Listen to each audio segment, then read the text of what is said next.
하루 한 장 시작하겠습니다. 기도하겠습니다.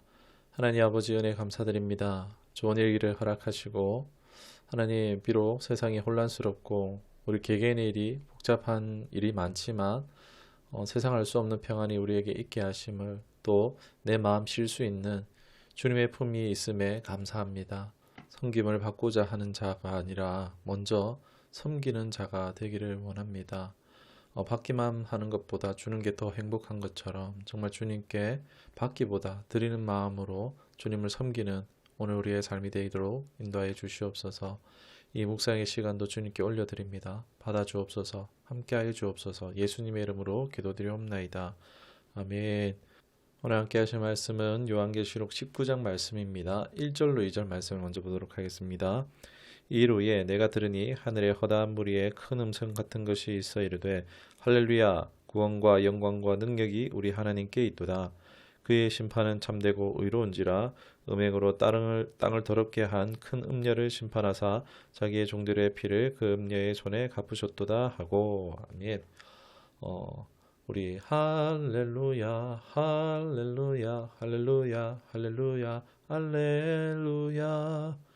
우리가 너무나 잘 아는 핸델의 메시아입니다. 이 곡이 바로 요한계시록 19장에서 이제 4번 반복해서 나오는 이 할렐루야에서 영감을 받았다고 하더라고요. 할렐루야는요, 하나님을 찬양한다라는 뜻을 가지고 있습니다. 이 계시록 19장은 이 계시의 절정에 달하는 장면이라 할 수 있습니다. 하늘에 울려 퍼지는 찬가의 장이라고 할 수 있습니다.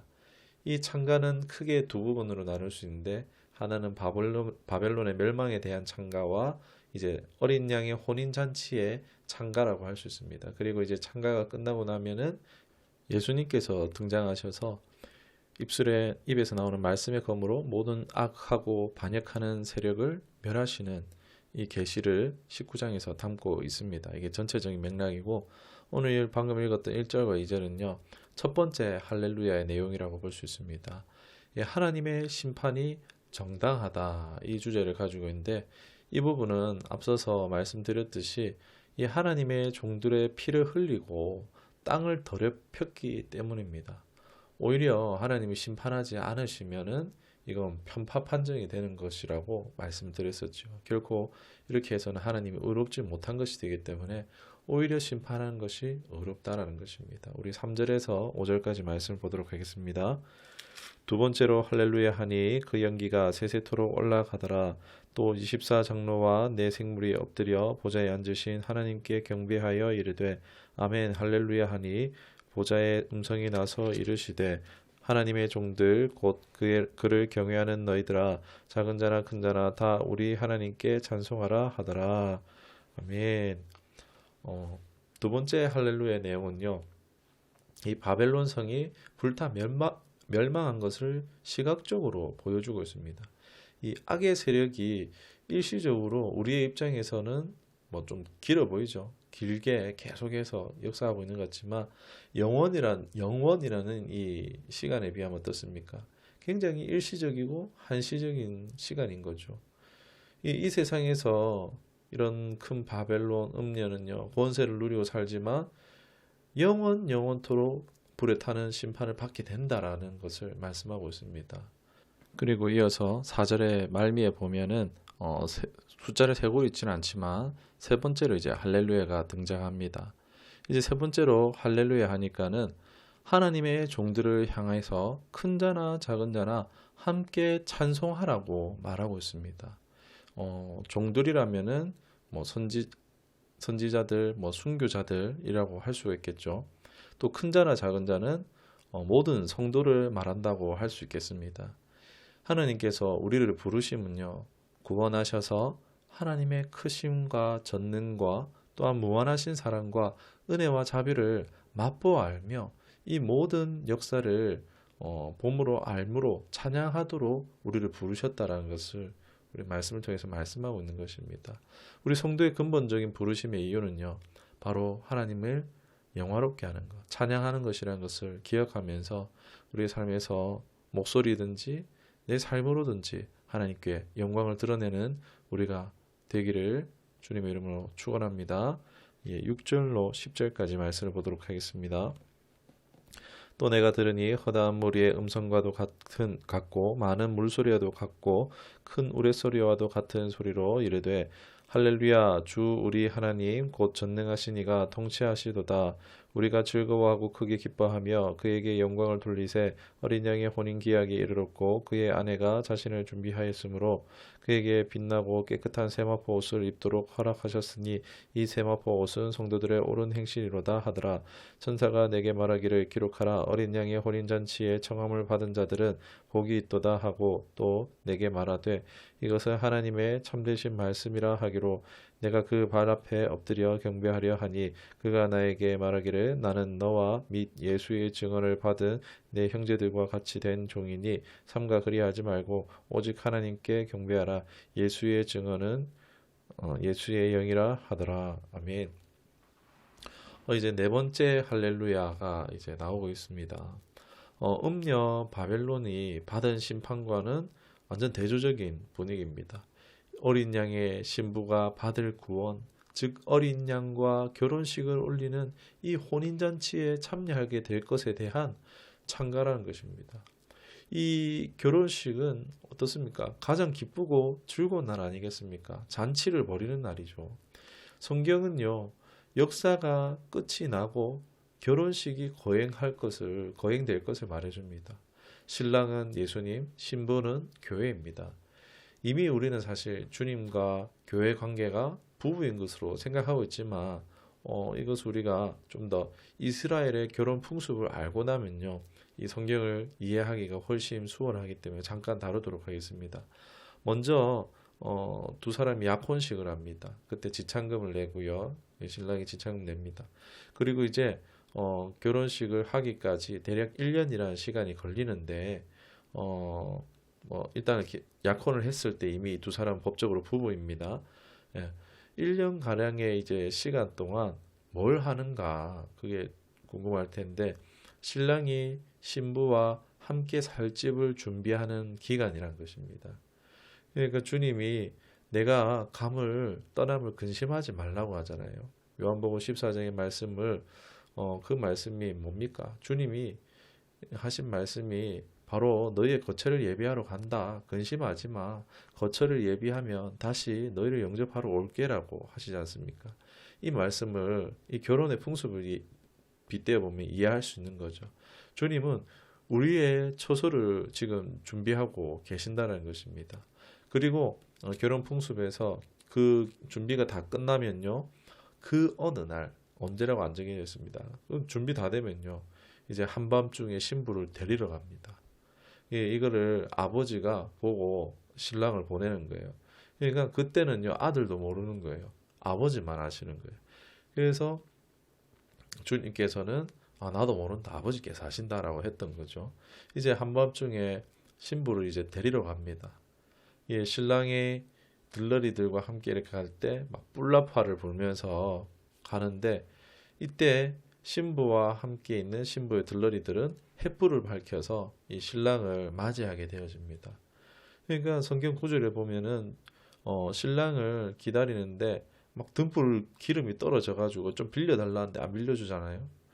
그런데 이제 마치 시장에 그제서야 시장에 이제 기름을 사려고 갔더니 신랑이 이미 와서 문을 닫혔다. 뭐 혼인잔치의 문이 닫혔다. 뭐 이런 얘기가 나오잖아요. 그런 것처럼 언제 올 줄 모르는 거예요. 신랑도 모르고 신부도 당연히 모릅니다. 언제 올 줄 모르니까요. 항상 기름을 준비해야 한다는 비유가 이것입니다. 여기서 나오는 것입니다. 신랑이 이제 그리고 신부를 데리고 신랑 집에 가서 이제 결혼식을 하게 되어집니다. 여러분, 사람의 결혼식은 두 사람이 한 몸이 되어서 검은 머리 팥불이 될 때까지 이렇게 사랑하는 거지만은 말씀에서 이 결혼은요. 예수님과 교회가 우리가 하나 되어 영원토록 함께 하는 것입니다. 진정한 백마탄 왕자님과의 해피엔딩이라고 할 수 있겠습니다. 실제 어떤 예식이 진행될지는 잘 모르겠습니다만 이제 구약이 신약의 그림자였고 이제 또 모든 이제 드려지는 예식이나 이런 것들도 이 땅에서 드려지는 것들이 장차 올 그날의 그림자에 불과할 뿐일 것이기 때문에 우리 이 땅에 아무리 좋은 것이 있어도 가보면요 이거 그림자였네? 별거 아니었네? 라고 될 수 있다라는 것입니다. 그 금도 그렇잖아요. 금도 막 금덩이 소중해 이러는데 뭐 다이아 보석 소중해 하지만은 거기 가면은 굴러다니는 게 막 보석이 뭐 길거리에 떨어져 있는 자갈 같다라고, 그냥 길에 치이는 게 금이고 보석이라고 그렇게 말하는 것처럼 뭐 실제로 그렇다기보다도 그만큼 질적인 차이가 어마어마하게 있다라는 것을 말씀하고 있는 것입니다. 예. 결혼식의 핵심은요, 바로 연합입니다. 그날에 우리는요, 홀연히 새롭게 변화되어서 영광스러운 순간을 맞이할 겁니다. 사람도 두 사람이 연합하는 결혼 전에 우리가 뭘 하죠? 먼저 호감이 있어야 되고, 이제 사랑하게 되고, 사랑이 익어서 결혼하게 되듯이, 또 신랑을 위해서 자신을 지키며 몸단장을 하듯이, 우리가 이 땅에서 해야 되는 것은요, 바로 주님과 사귐이 있는 삶, 교제가 있는 삶, 동행의 삶이라는 것입니다. 그리고 신부로서의 정절과 단장의 준비를 해야 한다는 것입니다. 그렇기에 믿는 자는요, 세상 사람과 다르게 사는 이유가 여기 있는 것입니다. 우리 교회의 정체성이 바로 예수님의 신부이기 때문입니다. 영원히 함께 살 분이십니다. 그 주님 오실 그날까지 우리가 모두가 잘 준비되고 단장되어가는 우리 모두가 되기를 주님의 이름 축원합니다. 11절에서 16절까지 말씀을 보도록 하겠습니다.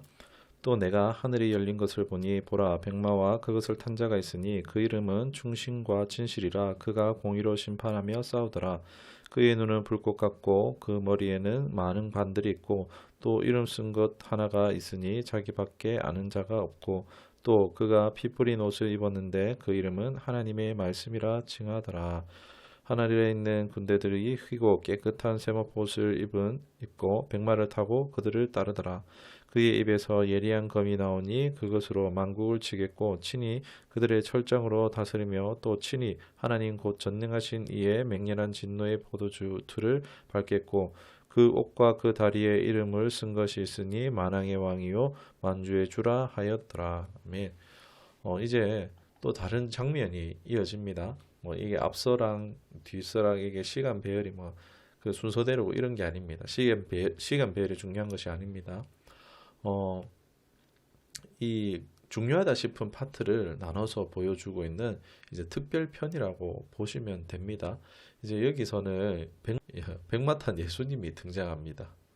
이 땅에 사이비 교주나 독재자들이 보면은 꼭 백마탄 사진을 찍는 것을 볼 수가 있습니다. 백마 타고 있는 모습을 다들 보셨을 것인데 그 또한 예수님을 모방하기 좋아하는 사단적인 특성이라고 할 수가 있겠습니다. 그들이 아무리 화려하게 치장하고 포토샵을 한들 예수님은 하늘에서 오십니다. 비교할 수 없는 거죠. 이 흰말을 타고 오시는 것은 다름이 아니라 승리의 상징을 말합니다. 여러 이름이 주님의 속성을 잘 말해주고 있습니다. 눈이 불꽃 같고 머리에는 많은 왕관이 있고 옷은 피 뿌린 옷을 입고 계십니다. 눈의 불꽃은요, 강력한 주님의 모습을 보여주고 있습니다. 불꽃 같은 눈으로 모든 것을 감찰하시는 것입니다. 또 많은 왕관은 그분의 충력 못할 위험을 말하고 있는 것입니다. 권세와 능력을 말하고 있는 것입니다. 또 피 뿌린 옷은요, 예수님의 피거나 순교자의 피거나 예수님 적들의 피인데 문맥을 따져봤을 때 승리를 강조하고 있는 그런 보여주는 장면이기 때문에 아무래도 적들의 피로 보는 것이 가장 앞뒤로 올린다라고 할 수 있겠죠. 이 하늘에 또 군대가 뒤따르고 있는데 깨끗한 세마포스를 입은 또 백마를 타고 있는 모습을 볼 수 있습니다. 이것을 천사로 보는 견해도 있고 세마포스는 앞서 8절에서 옳은 행실로 빤 성도들이 오시기에 혼인잔치에 참여한 성도들이라고도 볼 수 있는데 이거는 크게 중요하지 않은 것 같습니다. 15절에 보면요, 예수님의 입에서 예리한 검이 나옵니다. 무시무시하죠. 이건 아무래도 상징적인 의미겠죠.